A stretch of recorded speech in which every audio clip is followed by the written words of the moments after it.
Ito po yung loan terms nung nakita ko na utangan. Meron po siyang 3 months, 6 months, up to 9 months to pay. At instant 5,000, 10,000, 20,000, up to 50,000 po ang loan offer dito. At dun sa 5,000 ha, 863 pesos lang ang monthly mong babayaran kapag 6 months. At kapag naman 10,000 pesos, ang monthly payment mo lang po is 1,171 pesos. At kapag naman 20,000 sa 3 months, 6,787. At kapag 50,000, 6 months, 8,633 pesos. So, easy application daw po at may low interest rate. At let's see kung anong meron dito sa nakita kong utangan. Ang pangalan po is Mada Cash Compare. Direct install ko na kaagad yan. At ito na nga po siya. Under po siya ng Guildcraft Builder Incorporated. May 192 ratings at 4.7 star. So, samahan niyo po ako na silipin kung magandang utangan itong si Mada Cash Compare. At kung legit yung mga nasa ads niya ha, na 3 months, 6 months up to 9 months to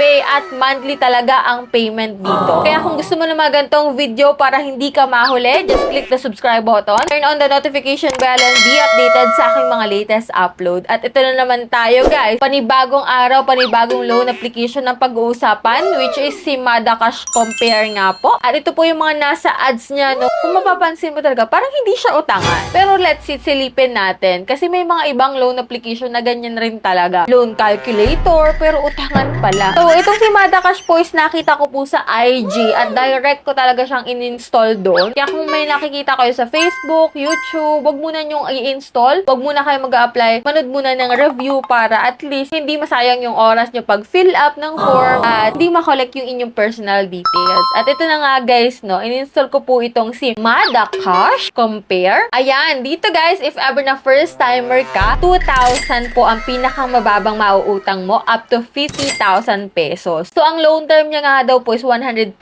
days to 400 days. At yan, meron po siyang APR na 32.85% maximum na po yun. So, click natin guys yung apply for a loan. And yan, maglalagin tayo dito using our active mobile number. At may verification code po doon na isa-send. At yun po ang ilalagay mo dito. At after nun, click mo yung login. At ito ha, instant 5,280. Pero nakalagay account settled. Ibig sabihin, nagamit ko na siya before. At yes, from the name itself, Mada Cash. Si Madali Loan, yun yung naisip ko kaagad dito kay Mada Cash. Pero let's see, baka naman iba to guys. At dito ha, makikita mo sa account ko, may 5,280 pesos na account settled na. At ang huling apply ko dito is July 26, 2022 pa. Ano na kaya ang meron dito ngayon, 2026? At let's see kung magkano na ang pwede nating mautang. Kung before ay 5,000 ang aking nautang, magkano na kaya ngayong 2026? Kasi halos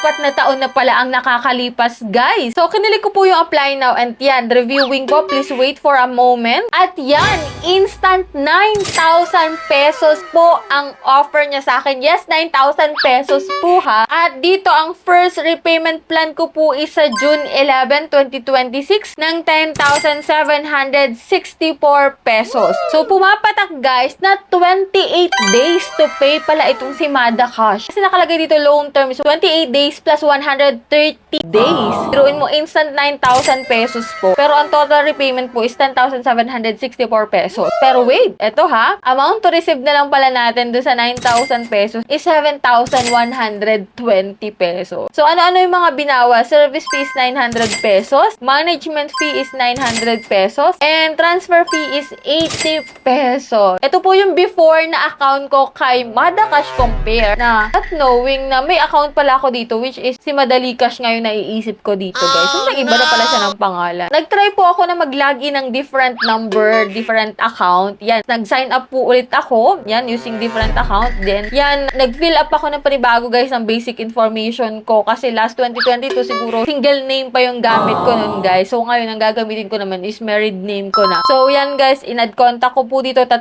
co-worker or friends or relatives yung ilalagay mo dito, but make sure na dapat alam nila yan. So, safety reminder to protect your our rights, we may contact your designated emergency contact when necessary. So, kukontakin talaga nila yan, guys. And sa ID information, halos lahat naman po. And withdrawal information, pwede po sa GCash, Maya, or any bank transfer. Ayan, please wait tayo dito, guys. In review po yung ating application. Pero nakakatuwa, guys, dito, no? Failed to get approved. Sorry, you didn't pass our credit assessment. Kindly check your input information, upload more proof, and reapply. So, pwede naman po akong mag-reapply dito kay Madacash. Pero nga nakalagay na, sorry, you didn't pass our credit assessment after May 21, 2026. So, magre-reapply tayo, guys. Pero dun sa account ko nga, meron siyang instant 9,000 pesos. Pero hindi mo pa siya buong marireceive kasi may binawas na management fee at service fee na almost 1,800 pesos. At total repayment ko po after 28 days is 10,000 plus. So, okay pa rin ba sa inyo yung ganung loan terms? Utangan nyo pa rin ba itong si Madacash Compare or si Madali Cash or kung anong pangalan niya before? Comment nyo po dyan sa comment section kung anong masasabi nyo dito para at least makatulong din sa mga bago pa lang uutang dyan kay Madacash Compare. So, available din po siya sa App Store ha, if ever na gusto nyo siyang itry. So, dun sa kanina na sinasabi niya na monthly repayment daw, dun sa ads niya, na 3 months, 6 months, up to 9 months. So, hindi pa siya ganun, guys. Kasi 28 days pa lang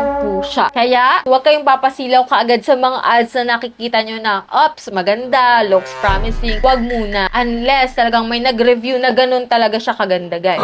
And ito nga, guys, at least nasilip natin si Madacash Compare. Na dati pala siyang si Madali Cash or Madacash lang, ganun yung pangalan niya, no? Anyway, lagi ko nga pong payo sa inyo na bago kayo mag-take ng loan, isipin nyo yung service fee, management fee kung okay para sa inyo. Kasi sobrang laki din talaga nung kinukuha o kinakaltas ng ibang loan application nyo. So, that's it. Yan lang po yung vlog natin for today and hoping ako nagkaroon kayo ng idea about sa application na to. If ever na may katanungan kayo, comment nyo lang po dyan sa comment section. And for those na hindi pa nakasubscribe, just click the subscribe button, turn on the notification bell, and be updated sa aking mga latest uploads.